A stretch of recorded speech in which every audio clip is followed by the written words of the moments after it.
ẹ̀jẹ̀ ṣàn lánàá lórílẹ̀‐èdè Nàìjíríà. Ọjọ́ ìsinmi àná ò kì í ṣọjọ́ ìsinmi o ẹ̀yin èèyàn, ọjọ́ ẹkún, ọjọ́ òṣè, ọjọ́ ìyà ló jẹ́ fáwọn kan. Àwọn bandit ti fi ẹ̀mí ọ̀pọ̀lọpọ̀ àwọn èèyàn ṣòfò dànù. Ẹ wá wo àwọn èèyàn nínú àgbàrá ẹ̀jẹ̀. Ẹ̀mí ṣòfò dànù lánàá òde yìí, pàápàá jùlọ níbi ìgbéyàwó kan tó wáyé ní Kaduna. Àwọn bandit ya bonú hall omi tó ti ń ṣe ìgbéyàwó lọ́wọ́. Ẹ wò ó, àtọkọ àtìyàwó wọ́n ti gbé wọn lọ o. Wọ́n fi ẹ̀mí ọ̀pọ̀lọpọ̀ àwọn èèyàn wọ́n fi ṣòfò dànù. Gbogbo àwọn èèyàn tó kù pátá wọ́n ti gbé wọn wọnú igbó lọ. Ẹ bá ń ṣe yún lé ní èkejì ẹ̀wẹ̀ ní Jos nípínlẹ̀ Plateau. Wọ́n láwọn bandit kan dédé pẹ̀lú ọ̀kadà, wọ́n ya dé, wọ́n sì gbébọn jáde, wọ́n dẹ̀ bẹ̀rẹ̀ sí ní yin ọ̀pọ̀lọpọ̀ àwọn èèyàn níbọn. Ẹ wá wo bó ṣe pa àwọn èèyàn lọ jáǹtì rẹ̀rẹ̀. Ẹ wò ó, mi ò láǹfààní láti fi fídíò yẹn síbí báyìí. Ẹ wo comment section fídíò yìí, Telegram channel wa àti WhatsApp channel wa bẹ́ẹ̀ ẹ láǹfààní láti rí àwọn òkú tó sùn lọ rẹ́rẹ́, wọ́n sùn lọ kẹ́rẹ́kẹ́rẹ́ yánmọ́yánmọ́. Ẹ wo àwọn èèyàn nínú àgbàrá ẹ̀jẹ̀. Eléyìí ó gbẹnu tán lánàá òde yìí, ó lékenkà bẹ́ẹ̀ náà ló pakasọ. Ẹni bà ló mọ̀ o ẹ̀yin èèyàn, lágbára ọlọ́ọ̀bá Èdùmàrè nǹkan burúkú ò ní bà wá. Ẹ bá ń ṣàmì àdúrà kẹ́ bá ń gbé tó àdúrà mi. Lágbára Ọlọ́run nírànrìn rà o, bẹ́ẹ̀ sílẹ̀ nírànrìn fẹsẹ̀ sí. Ẹni tó bà ló mọ̀ o. Àwọn tí nǹkan ti dé bá báyìí nípínlẹ̀ Kaduna lọ́hùn àti ìpínlẹ̀ Plateau lánàá òde yìí, gbogbo wọn pátápátá ni wọ́n mọ ibi tára wọn kù sí. Imagine káwọn kan máa ṣe wedding lọ́wọ́, káwọn bandit, àwọn terrorists, àwọn jihadists olórí ibú wọ́n sì ya wọnú wedding hall, wọ́n sì pa gbogbo ọ̀pọ̀lọpọ̀ àwọn èèyàn lọ, àtọkọ àtìyàwó àtàwọn tó wá sí wedding tó wá yí àwọn ìyàwó àtọkọ sí, wọ́n sì kó gbọ́n wọnú igbó lọ. Ẹ̀rí pátí wọ̀ lórílẹ̀‐èdè Nàìjíríà. Èèyàn mi ẹ̀dá kan lábàá ìsúnmọ́ bí mo bá yín gbé wá ní lóní ràbájì gan àti lóní rẹ́gẹ́dẹ́ fín. Ètò yín náà ni ètò kan tọ́lọ́run ọba mi yọ́nú sí. Ètò ǹjẹ́ o ti gbọ́? Ìwọ tó o bá gbọ́ nǹkan tí ń lọ́nú ayé, kọ́lọ́ má jẹ́ kí yẹn dòkú nígbà tí yẹn sì wà láàyè. Ẹ máa bá ń pín kínní káàkiri lógúnlógún lọ́gbọ̀nlọ́gbọ̀n. Ẹ máa bó síásíá, ẹ máa bó kárakára. Bẹ́ẹ̀ náà ni ká bá mi bó káàkiri tààràtààrà kó balẹ̀ kan ọ̀pọ̀lọpọ̀ àwọn èèyàn lára, láì gbà yín lákòókò ara, láì dá yín lágara. Ẹja kan sínú agbami ètò ọ̀hún, kẹwàá gbọ́ kùnkùndùn ìròyìn eléyìí tí mo bá yín gbédé lónìí. Ẹ wò ó, lálẹ́ àná ni o, ní nǹkan bíi aago 8 ó kọjá 30 ìṣẹ́jú ni àwọn atiláwí ni wọ́n ya bo agbègbè tí wọ́n ń pè ní Angwarukuba ní Jos nípínlẹ̀ Plateau. Ẹ wò ó, wọ́n fi ẹ̀mí ọ̀pọ̀lọpọ̀ àwọn èèyàn wọ́n fi ṣòfò dànù lánàá òde yìí. Wọ́n waste life àwọn èèyàn, wọ́n bọ̀ ọ̀pọ̀lọpọ̀ àwọn èèyàn láyé jẹ́ lọ, wọ́n yin ìbọn.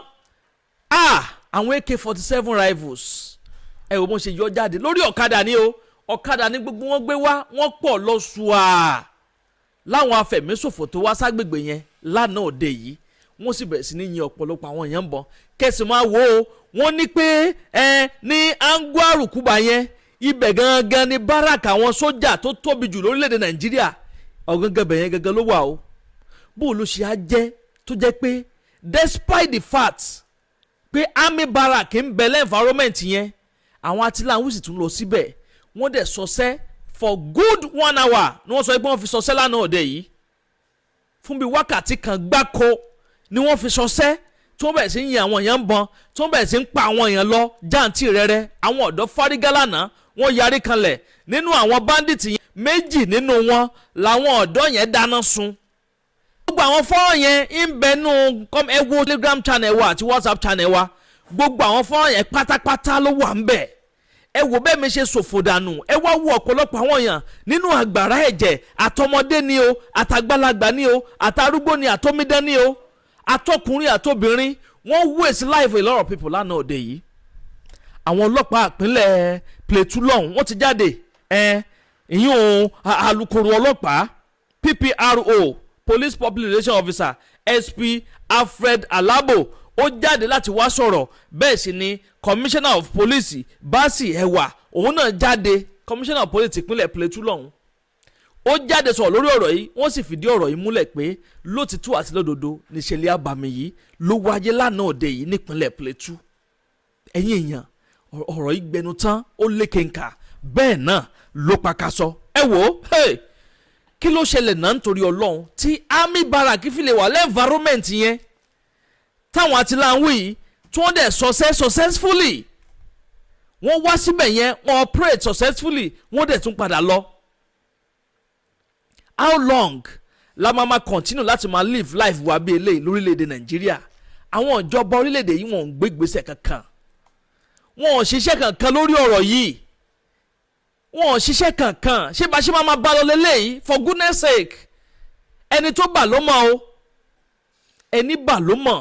ẹ wo lánàá òde yìí ni lẹ́gẹ́ Miami jáde ló sọ pé President Tinubu ṣe birthday lánàá, ó ṣọjọ́ òbí lánàá, bó yẹ káwọn èèyàn celebrate. kí ni wọ́n fẹ́ celebrate lára ààrẹ tó jẹ́ pé orílẹ̀-èdè ń bleed lọ́wọ́, ẹ̀jẹ̀ ń ṣàn lórílẹ̀-èdè lójoojúmọ́? ẹ sọ pé kó máa congratulate ààrẹ bó ṣe ayẹyẹ ọjọ́ òbí.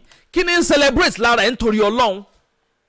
kí ló ń celebrate nígbà tó orílẹ̀-èdè tó ń ṣe àkóso lé lórí tó ń bleed on a daily basis?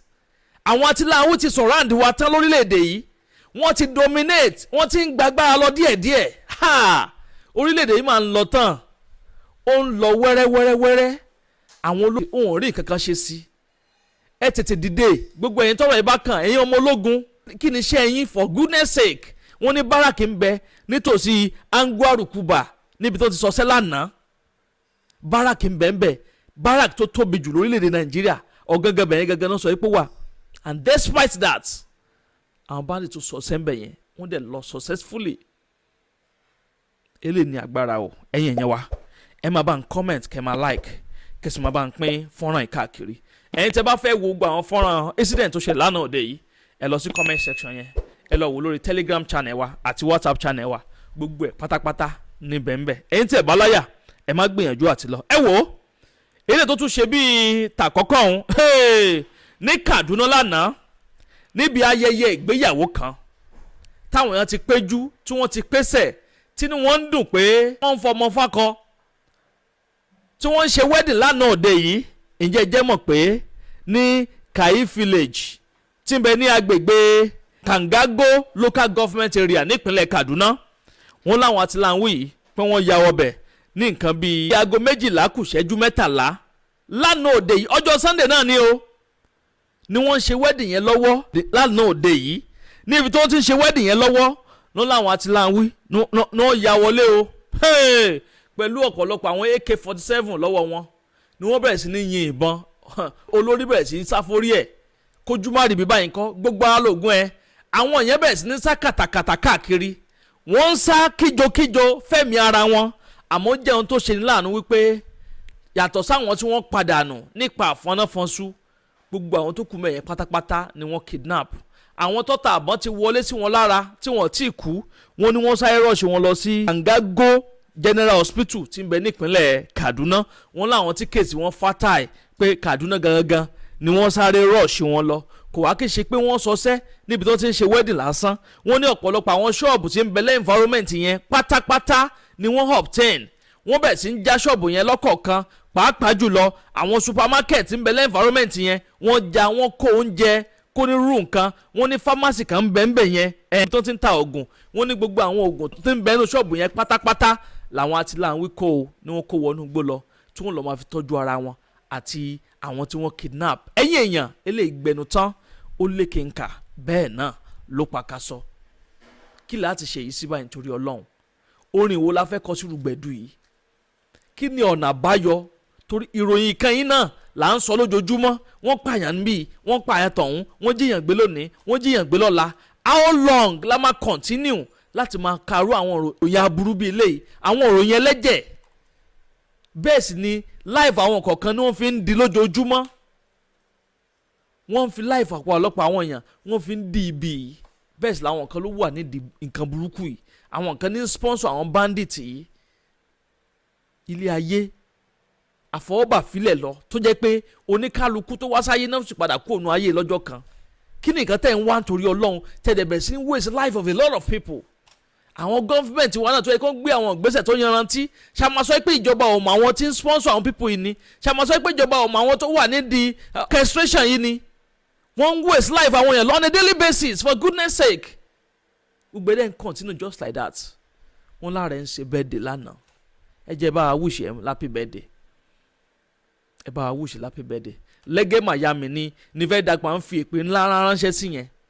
wípé gbogbo bó ṣe ń jẹ́ àwọn èèyàn gbé Nàìjíríà pé wọ́n jí àwọn fámìlì tiẹ̀ náà gbé tó ń support àwọn ìjọba tó ń pàfọ́ọ̀mù àwọn nǹkan burúkú yìí lórílẹ̀‐èdè Nàìjíríà. wọ́n ń pa àwọn èèyàn lọ. ìjọba Tinubu yóò ní agbára sà pé wọ́n tẹ̀ tí ń pààyàn wọ́n ń pa àwọn èèyàn tẹ́lẹ̀ tó gbà kan jọ̀rin lọ. àfikún náà ọba Èdùmàrè kó máa ṣaláàbọ̀ ẹ̀ lórí wa. ẹ bá ń darapọ̀ ní abala àríwúsí kẹ́ ẹ bá mi comment kẹ́ ẹ máa like kẹ́ ẹ sì máa bá mi pín fọ́nrán yìí káàkiri lógúnlógún lọ́gbọ̀nlọ́gbọ̀n kó ba lè kan ọ̀pọ̀lọpọ̀ àwọn yẹn lára. àníri jù báyìí lọ lórí ilé tí a mú wa fún yín sáà yìí.